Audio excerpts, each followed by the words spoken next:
Penemuan kamar berpenghuni dalam saluran drainase di Kota Bandung menghebohkan masyarakat. Video penampakan kamar dalam drainase itu diunggah oleh akun Instagram Kepala Dinas Pekerjaan Umum Kota Bandung, @didi ruswandi pada Selasa 24 Agustus 2021. Dalam video itu, terlihat saluran drainase, jalan, joen-joenan yang diubah menjadi kamar. Terdapat sejumlah tali menggantung di langit-langit drainase. Taling-taling itu digunakan untuk menggantungkan sejumlah baju. Masuk sedikit terdapat dipan bambu yang dipasang di dinding drainase. Dipan itu dipasang lebih tinggi dan hampir menyentuh langit drainase agar tidak terkena air. Untuk mencapai dipan tersebut, batu-batu yang ditata seperti jalan setapak.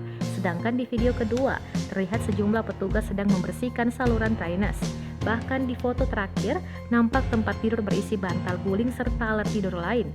Unggahan ini pun mendapat banyak komentar dari para netizen. Banyak yang membagikan ulang postingan ini, bahkan ada yang ingin membantu pemilik kamar di gorong-gorong itu. Didi Ruswandi menjelaskan jika di dalam gorong-gorong itu ada bantal guling, baju, dan juga selimut. Pihak DPU menemukan tempat itu saat akan membersihkan endapan lumpur pada Senin 23 Agustus 2021. Kemudian dilakukan pembongkaran pada Selasa 24 Agustus 2021. Di dalam sana juga ditemukan beberapa karung yang digunakan untuk menahan laju air supaya tempat itu bisa digunakan. Didi menambahkan jika pihak DPU akan mengecek sejumlah drainase di Jalan Kota Bandung.